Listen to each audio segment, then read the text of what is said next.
Facial recognition technology is seen as a crucial tool that could help police catch criminals and prevent crime. Facial recognition technology. The use of facial recognition. Facial recognition technology. We're going to be using facial recognition. Facial recognition technology. AI-driven facial recognition technology.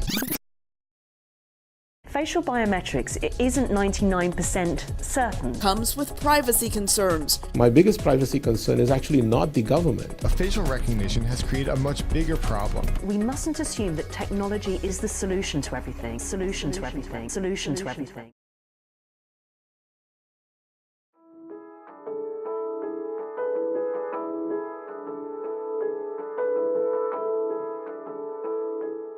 Our lives become more and more dependent on technology. We can't imagine living without smartphones, cars are driven automatically, and our homes can be controlled by just our voice. It makes our life easier, smarter, and more convenient. A technology that can read your face is becoming the next big thing and will change the way we live. Facial recognition. It is the ability of a computer to scan, store, and recognize human faces for use in identifying people. Think for example of unlocking a smartphone, tracing criminals using surveillance cameras, and tagging people on Facebook. We seem to be okay with devices recognizing our faces, but should we? It is clear to see that facial recognition is embedded more and more into our daily life. But how much do people actually know about it? I know facial recognition is used in a lot of smartphones nowadays. Sometimes even to unlock your phone, I think. I don't know so much about it. It's an upcoming profession, I guess. Maybe for security reasons. They also use it in companies for security reasons. That's mostly what I know, I think. You can also make those emojis with your face, which I think is very funny.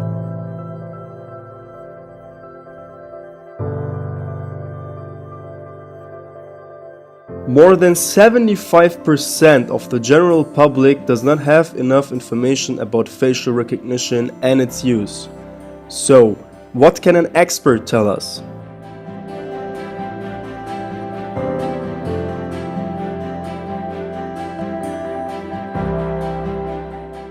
Facial recognition is basically the technology of detecting faces, often based on using templates made of the face. So using specific elements of the face, like the nose, positioning of the ears and eyes, to uniquely identify individuals. I think you can divide it into two big areas.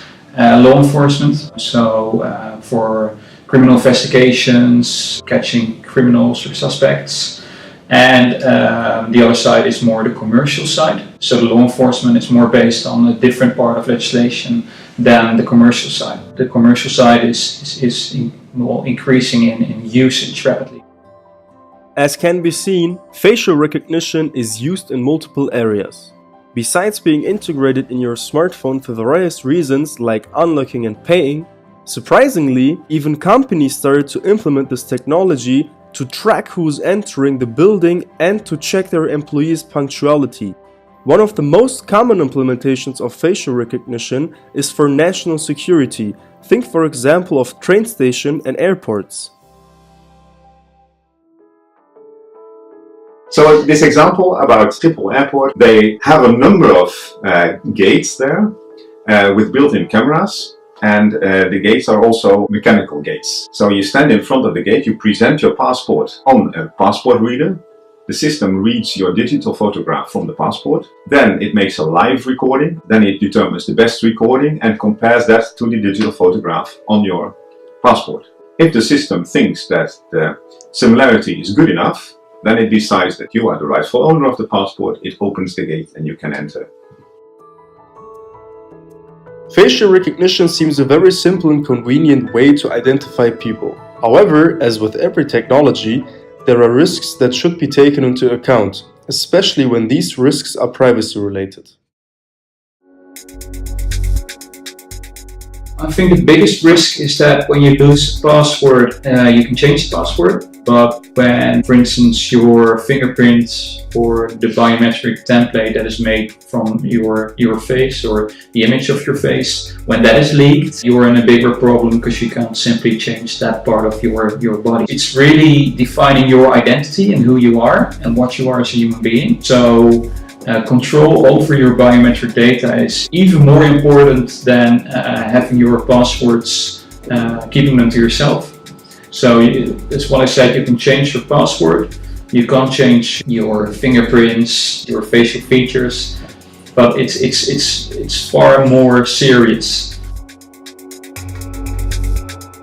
In Russia, they have a Facebook-like system, but apparently the data is somewhat more accessible. And there was a person walking around with a mobile phone on the street, and he just pointed the mobile phone at different persons he did not know at all, and the mobile phone showed him all the data of this person. In China, they have somewhat looser privacy regulations, and they use facial recognition to see if people behave well, like do they cause certain traffic problems, do they cross while the street lights are red, things like that, and they get minus points for that, so if they are recognized. And it is entirely possible already to put cameras at good positions and to recognize people like this. The only problem sometimes is that the systems make errors and you might get minus points even though you didn't do anything.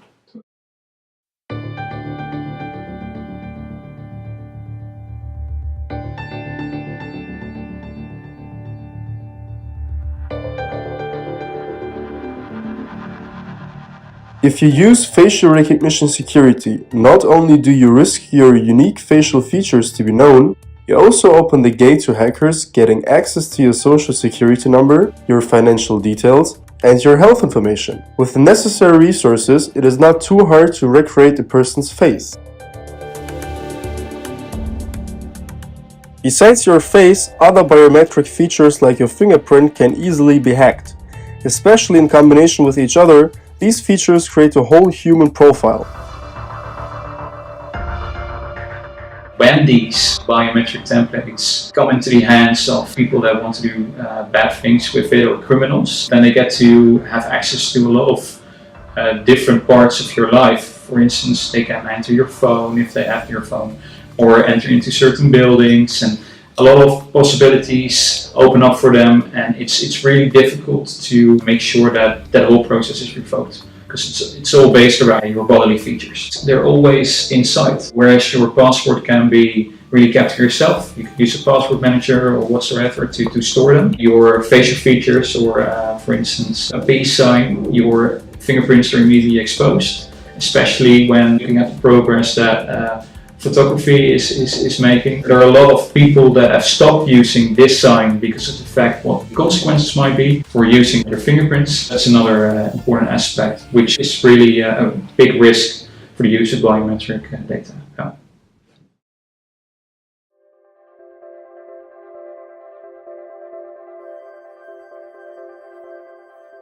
To safeguard your biometric data, ask yourself the following questions.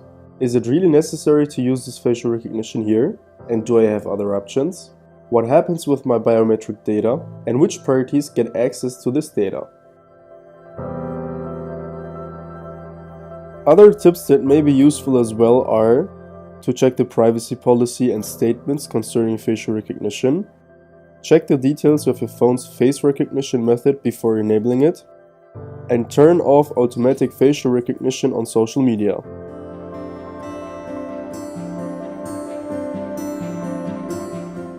To sum it all up, facial recognition is a very interesting and convenient technology, and we should definitely continue to use it. However, it is our own responsibility to keep track of who is using the biometric data and what it is used for.